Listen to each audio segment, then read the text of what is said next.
wangi.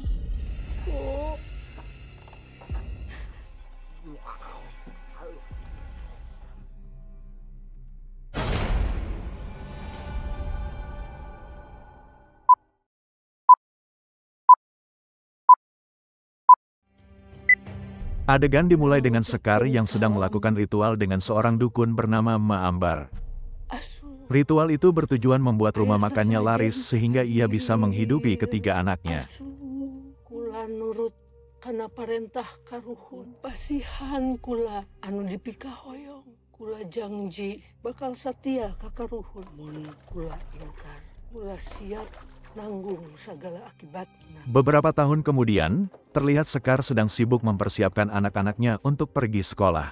Ayo, ini sudah jam berapa? Sementara itu, terlihat anak sulungnya Dani baru pulang setelah bermain dengan temannya semalaman. Assalamualaikum. Waalaikumsalam. Sontak hal itu membuat Sekar marah. Mau sampai kapan kamu seperti ini terus? Gadang tiap malam? Rumah hanya dijadikan tempat tidur? Ibu pengen anak-anak ibu teh sukses. Sudah 2 tahun lebih ibu tungguin kamu supaya sadar. Ibu mau tahun ini kamu kuliah. Ibu kenapa sih nggak pernah ngertiin Dani? Dani mengatakan bahwa ia sedang belajar memperbaiki motor dari temannya. Dan Dani juga mengatakan bahwa ibunya tidak mau mendengarkan setiap Dani bercerita apa yang sedang ia lakukan. Udah berapa lama? Udah berapa banyak ibu modalin kamu, Dan? Belum terlambat, Dan, kamu untuk kuliah lagi. Pertengkaran itu berakhir ketika Dani diusir dari rumah oleh ibunya. Maksud ibu? Silakan kamu keluar dari rumah ini, Dan.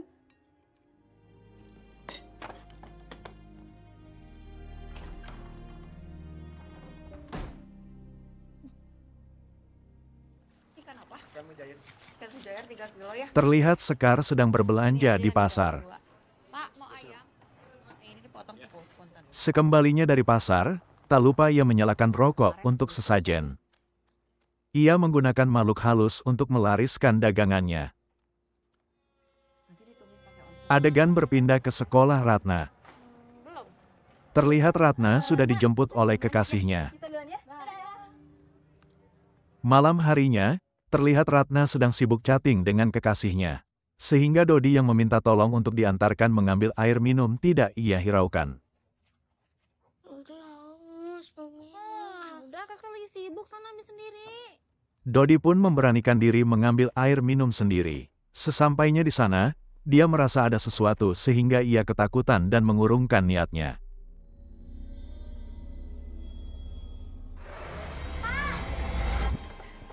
Dodi gak berani, Kak. Dodi takut. Ambilin. Ganggu deh, kamu. Keesokan harinya, terlihat Ratna diantar oleh pacarnya. Dan siapa kamu? Melihat hal itu, Sekar pun mengingatkan putrinya agar jangan salah jalan seperti kakaknya. Ibu tuh bukan yang ngelarang kamu buat bergaul, buat berteman. Kakak kamu sudah salah jalan, jangan sampai kamu juga salah jalan. Lalu Ratna memberikan surat dari sekolah kepada ibunya. Ternyata itu surat tagihan bayaran sekolah. Ratna tampak kebingungan karena dia sedang tidak punya uang. Itu karena akhir-akhir ini, tidak ada pelanggan yang membeli makanan dari tokonya. Tuh, lauk sama nasinya bau. Ini ada apa? Basi tuh. Kenapa bisa bau? Ini masaknya kapan? Iya bau Rodia, ini mah basi. Lalu ia menyadari ada hal yang aneh dengan warungnya. Segera ia mengajak pegawainya pergi ke rumah Ma Ambar. Sebenarnya kemana sih, Bu? Udah nggak usah banyak tanya. Setibanya di sana, ternyata Ma Ambar sudah meninggal. Ma Ambar meninggalnya kapan? Tadi sore habis asar. Punten, Bu, saya pulang dulu. Lalu Sekar melayat Ma Ambar. Assalamualaikum. Hal aneh pun terjadi.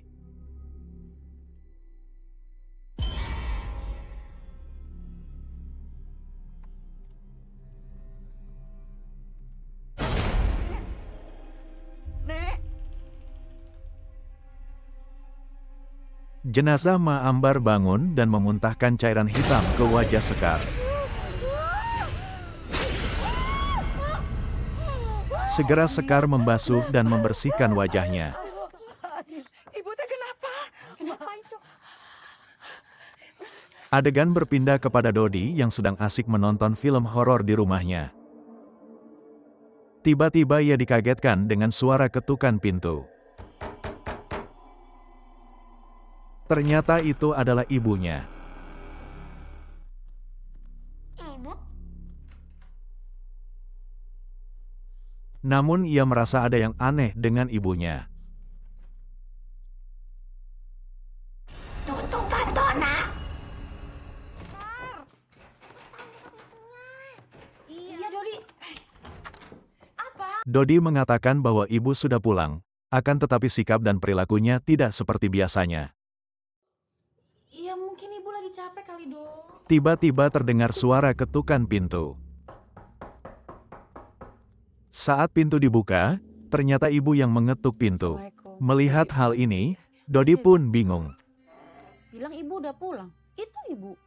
Malam harinya, ibu bermimpi buruk, ia merasa diserang oleh roh halus.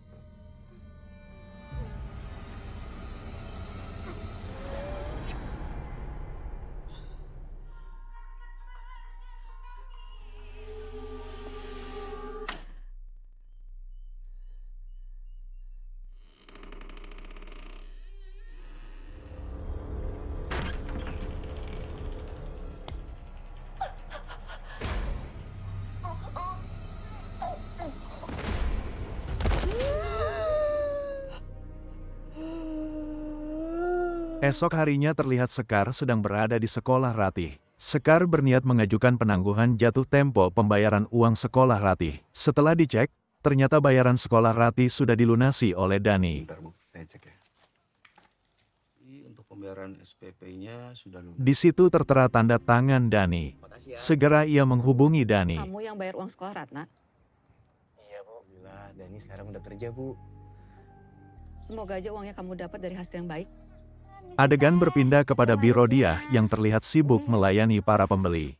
Tadi siapa yang es teh manis? Ibu udah belum? Buruan atuh. Tidak berapa lama, Sekar pun tiba.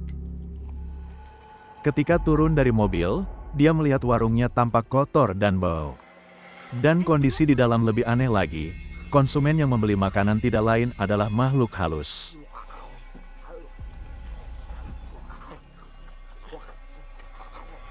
Akan tetapi hal itu tidak disadari oleh Birodia.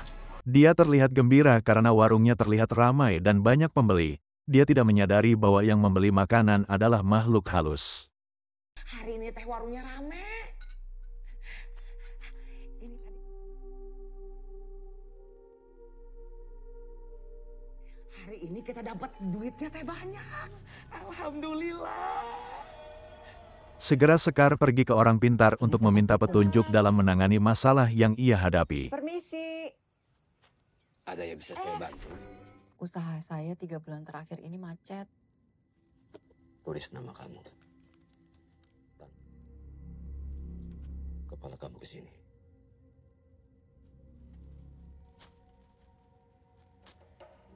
Karuh henti jagat raya. Nah, usaha nate bisa bangkrut kia. Tak lama kemudian, Sekar pun dirasuki oleh makhluk halus. Sahasia. Aing wangi tong pipilueun mun teu hayang pae.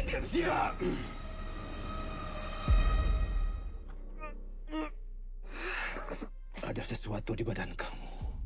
Lalu dukun tersebut mengatakan bahwa Sekar sudah membuat perjanjian dengan Nyi Wengi, jin yang sangat jahat. Jika perjanjian pemberian sesaji diingkari, jin itu akan menyerang Sekar. Apa yang harus saya lakukan, Ki? Aki bisa membantu saya? Lalu sang dukun mengatakan, untuk mencabut susuk dari tubuh Sekar, Sekar harus datang ke orang yang memasang atau ke kerabat orang itu atau ke orang yang lebih tinggi ilmunya dari yang memasang susuk. Berdasarkan petunjuk itu, terlihat Sekar dan Birodia sedang mendatangi rumah Maambar. Itu kayaknya di dalam ada orang ya. Saya nggak ngeliat ada siapa-siapa. Permisi.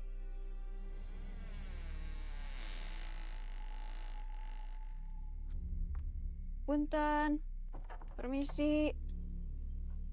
Tidak ada yang membalas salam Sekar, rumah terlihat kosong. Tiba-tiba sesuatu muncul di belakang Sekar.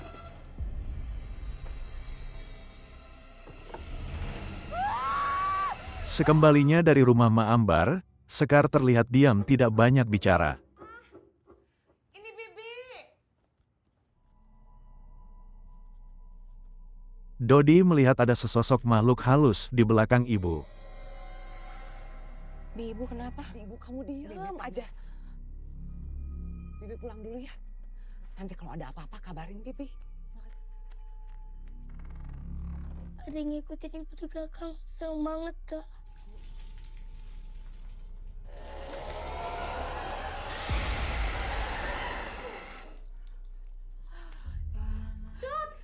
Tolong handuk buat ibu. Handuk doang kamu ah. Ketika di tempat tidur, Ratna melihat banyak luka di tangan ibu. Ibu kenapa lukanya bisa kayak gini ya? Makan dulu ya.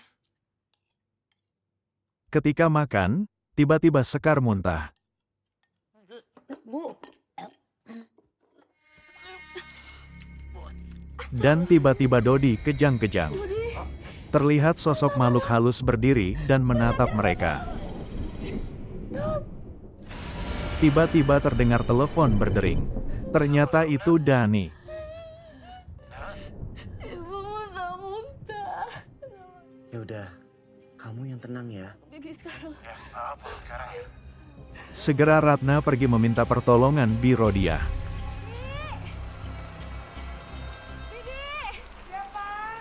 Ratna Bi. Bi tolong Ratna Bi. Tidak berapa lama, Dani pun tiba. Segera mereka pergi ke rumah untuk menolong ibu dan Dodi. Ketika sampai di sana, ternyata ibu Sekar dan Dodi tidak ada. Tadi di sini ah. Lalu mereka mencari Dodi dan Bu Sekar. Mereka menemukan Bu Sekar dan Dodi di kamar mandi. Melihat kejadian itu, Dani berjanji tidak akan pernah meninggalkan keluarganya lagi dan akan kembali tinggal di rumah. Makasih ya udah pulang ke rumah.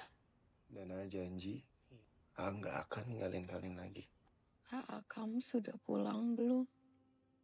Ibu teh kangen sama dia. Lalu Sekar menceritakan bahwa sepeninggal suaminya, ia meminta bantuan dukun untuk membuat rumah makannya laris sehingga dapat menghidupi ketiga anaknya. Waktu ayah kalian meninggal, berjanji nggak akan bikin kalian susah. Ibu teh salah jalan. Ibu minta bantuan dukun supaya warung laris. Ibu teh cuma pengen kalian bertiga jadi orang yang berhasil. Makanya Tiba-tiba Dodi merasakan kehadiran makhluk halus.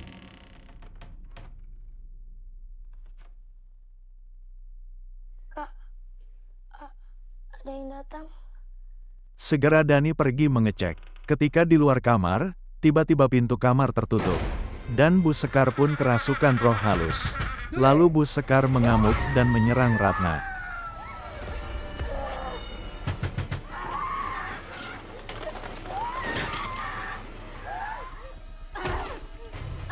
Segera Dani mendobrak pintu kamar dan membawa Ratna keluar. Lalu ia mengurung Bu Sekar di kamar. Esok paginya, Dani memeriksa keadaan Bu Sekar. Terlihat Bu Sekar sedang terduduk lemas menahan sakit di pojok kamar. Kita istirahat dulu ya, Bu. Ayo, Bu. Lalu mereka membersihkan luka pada tubuh ibunya dan berdoa memohon petunjuk kepada Allah untuk kesembuhan ibunya. Tiba-tiba, kembali Bu Sekar kerasukan. Dia mengamuk meminta makan. Kenapa, Bu? aing sayang dahar. Segera Dani meminta Dodi mengambilkan tali untuk menenangkan ibunya.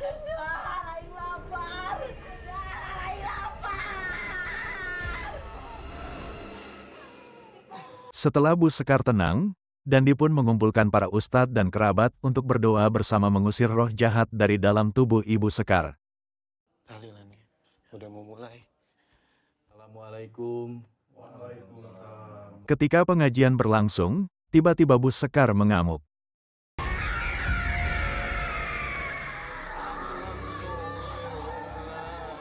Pak Ustadz pun tewas.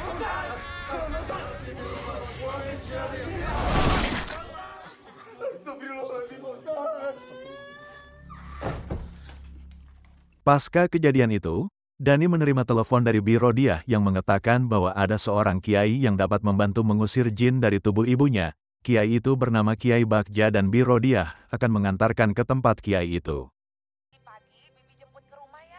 Makasih, Bi. Ternyata rencana itu diketahui Nyi Wengi, lalu dibunuhlah Bi Rodiah.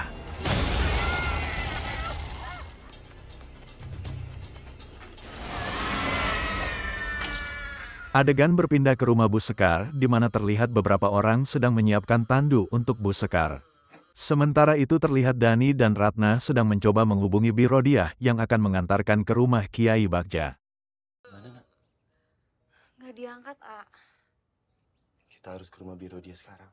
Punten ya, sebentar. Ketika sampai di sana, baru mereka mengetahui bahwa Bi Rodiah sudah meninggal. Beruntung Inah menemukan secari kertas di kantong Bi Rodiah yang berisi alamat Kiai Bagja. Mamang tahu tempat ini. Segera Dani membawa Bu Sekar ke alamat tersebut.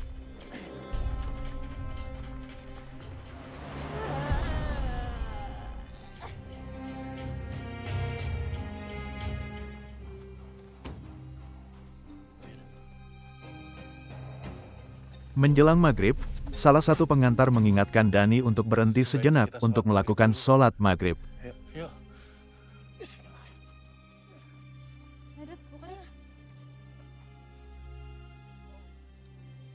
Ketika sedang sholat, Dodi menoleh ke belakang dan dia melihat Ibu Sekar sedang didatangi Nyi Wengi. Setelah selesai sholat, ternyata ibu sudah tidak ada. Ibu nggak ada. Ibu! Astagfirullahaladzim. Tolong bantu saya. Kita berpencar. Yuk. Tidak berapa lama Bu Sekar ditemukan, dalam keadaan kesurupan dan menyerang orang tersebut. Ampun, Bu Sekar. Ganggu saya. Tidak berapa lama, Dani datang dan menemukan kedua temannya sudah tewas. Ya Allah. Tanpa Dani ketahui, diam-diam Bu Sekar membunuh Mang Dayat. Mang Dayat pun tewas. Sementara itu terlihat Bu Sekar sudah berada di depan musola. Dodi dan Ratna yang menyadari kehadiran Bu Sekar segera menghampirinya.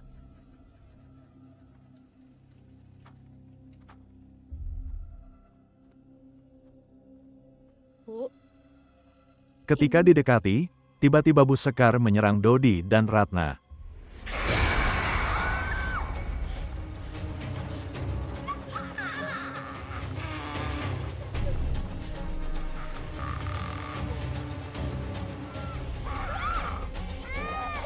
Beruntung Dani datang membantu. Akan tetapi Dani bukan tandingan Nyi Wengi. Di saat genting Kiai Bagja muncul dan melumpuhkan Nyi Wengi. Lalu Kiai Bagja membawa Bu Sekar ke tempatnya. Di sana Kiai Bagja membuka mata batin Dani, Ratna, dan Dodi. Ulurkan tangan kalian. Usapkan ke wajah sambil baca sholawat.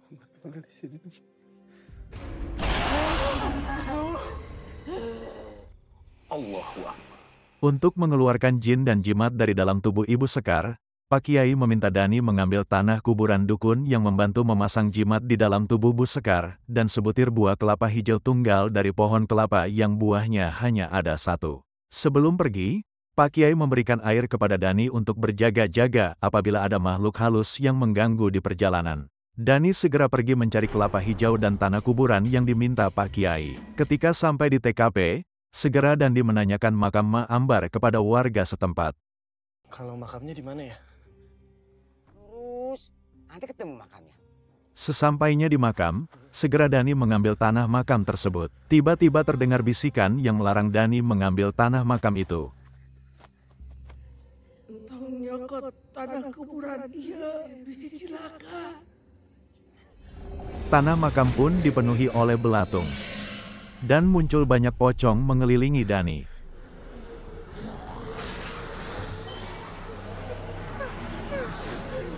Segera Dani mengambil air yang diberikan Pak Kiai dan menyiramkan air itu ke makam. Bismillahirrahmanirrahim.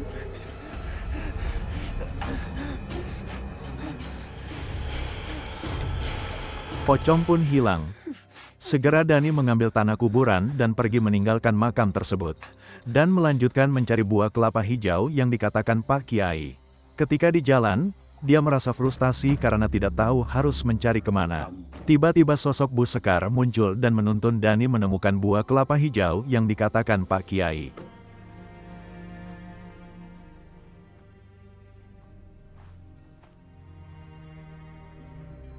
Sementara itu di tempat Pak Kiai, Bu Sekar yang sudah dirasuki Nyi Wengi berhasil melepaskan diri dan menyerang Pak Kiai. Mundur.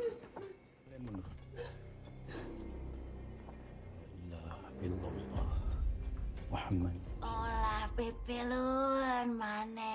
Bae mana?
Beruntung Dodi menyadarkan Bu Sekar sehingga ia mengurungkan niatnya membunuh Ratna. Dodi sayang sama ibu.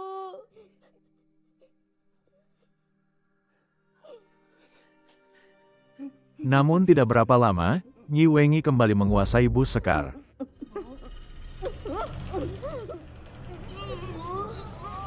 Beruntung Dani muncul dan menahan tangan Bu Sekar. Di saat bersamaan, Pak Ustadz menyiramkan air kelapa yang sudah dibacakan doa kepada Bu Sekar.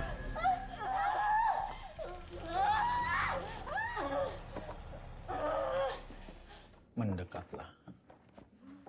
Lalu Pak Kiai meminta Dani, Ratna dan Dodi untuk membalurkan air kelapa dan tanah kuburan ke sekujur tubuh Bu Sekar. Dan kamu balurkan.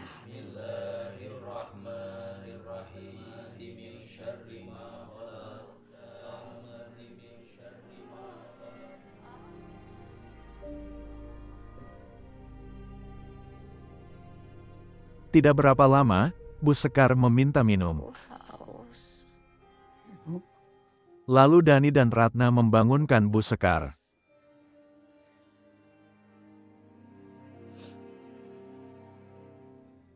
Tuntun ibu kalian untuk baca syahadat. Setelah mengucapkan syahadat, Bu Sekar pun meninggal.